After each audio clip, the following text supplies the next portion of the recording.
Hello, this is the 8th part of videos for optical tracking inside MotionBuilder, and in that part I would like to show how to do the second in my tracking second stage,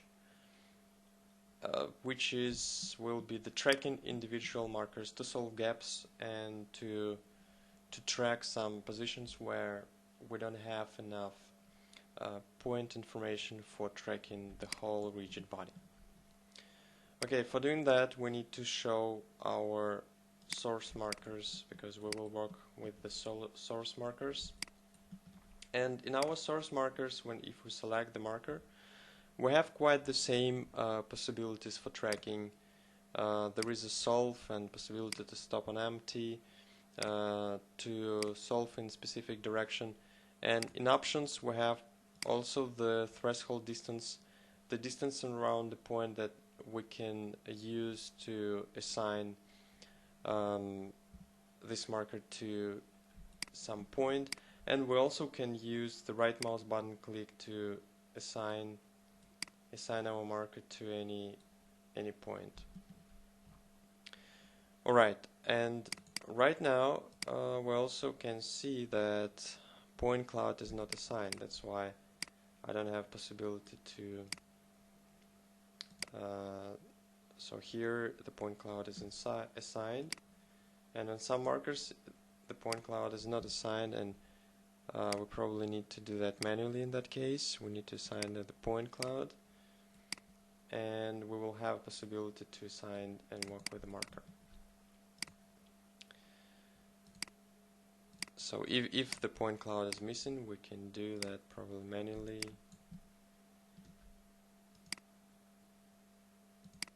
In a lot of markers the point cloud is missing.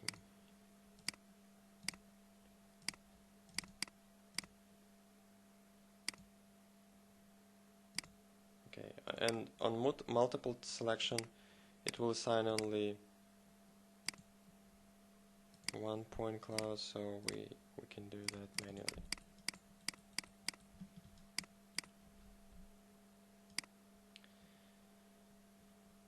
Right, so we can see that there are some gaps that we can try to fill with information. For example, this one hand, like when the color is red, means there is no rigid tracking.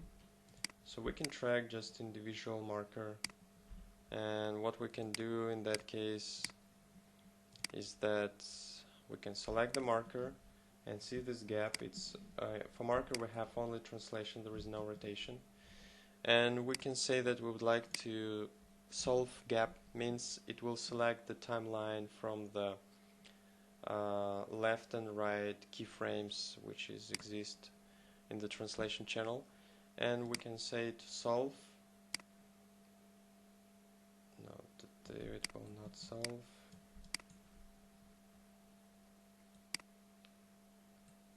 Alright, so we fit, and I think the radius is not enough, so we make it a bit bigger.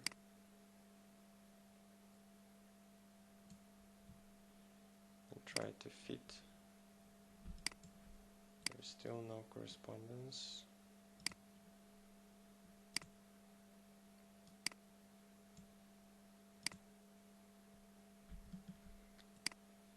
No. Okay, let's try to now solve. Okay, now the frame is missing. Okay, there is also here a frame which we can also try to solve in the gap. So we specify a gap, stop on empty, and try to solve. Okay. So this one is not a correct frame, and we have information here.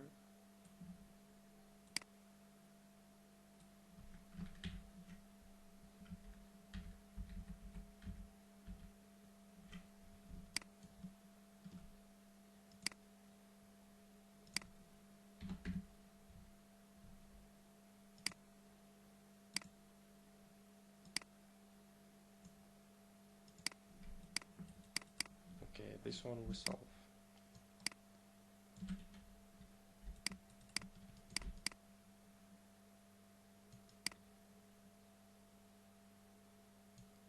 So that's going to help us to fill some information inside the gap for specific markers if needed. So we don't need to do a job if it's not needed. And we always can see the color. If there is some kind of gap, we will have the quality closer to 0 and red color on our rigid body.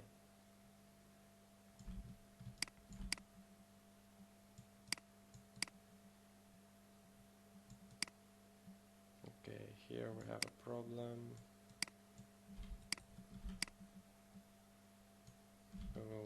We will swap this in. We will swap it using the classical optical markers. So here we have the information that our rigid body stops, but we would like to continue tracking using the marker, so we use the from cursor method, try to fit. No, we don't want to fit, so we can do that manually if we think that it's correct information. No, that's not correct information, so let's go to translation and remove that frame if we think that it's not correct, and let's assign to some frame that we think is correct and try to solve next frames to maybe increase this radius a bit.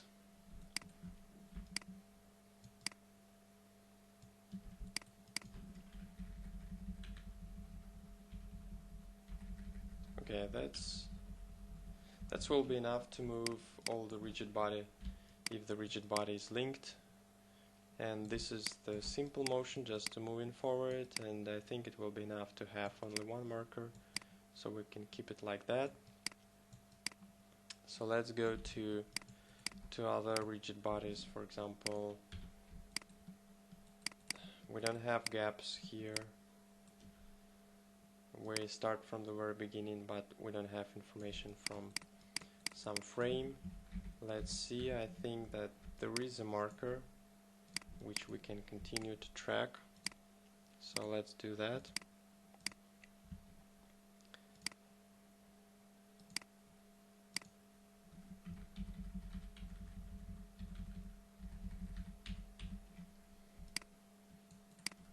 If we think that it's the same marker, we can also continue.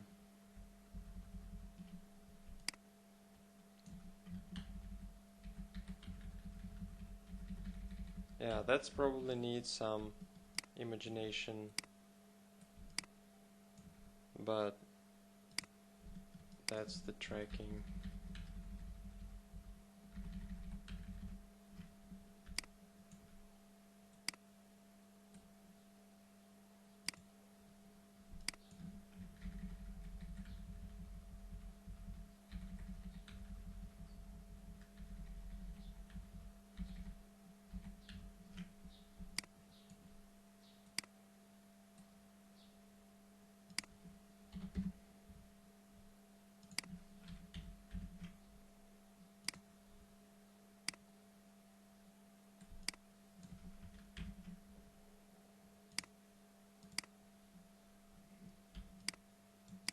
So we track this marker, and there is one more marker,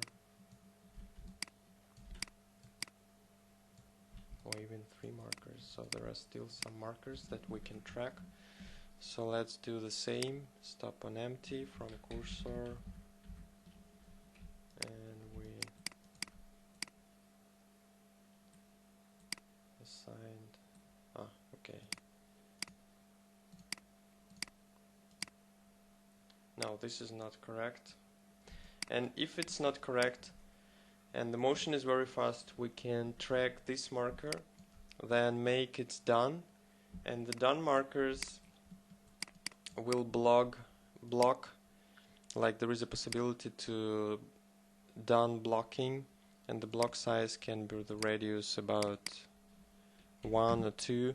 So that means if there is some point, for example this one, if I make it done and update a frame, it will hide the point inside that marker, and we say that we use this point and don't show it, and don't use this point in another solve anymore. That's very important feature. It's done to have possibility to hide some data, to avoid another marker to jump to that data. So now we can try to continue our solving. Okay, so that's the problem, not the problem, but that's the approach that I'm using for finish the tracking. It's just to see some individual markers, to have more information from our tracking if it's needed, so we can continue tracking just with some specific markers. And so after that I will finish this process, and in the next video I will show how to export back to original optical information inside MotionBuilder.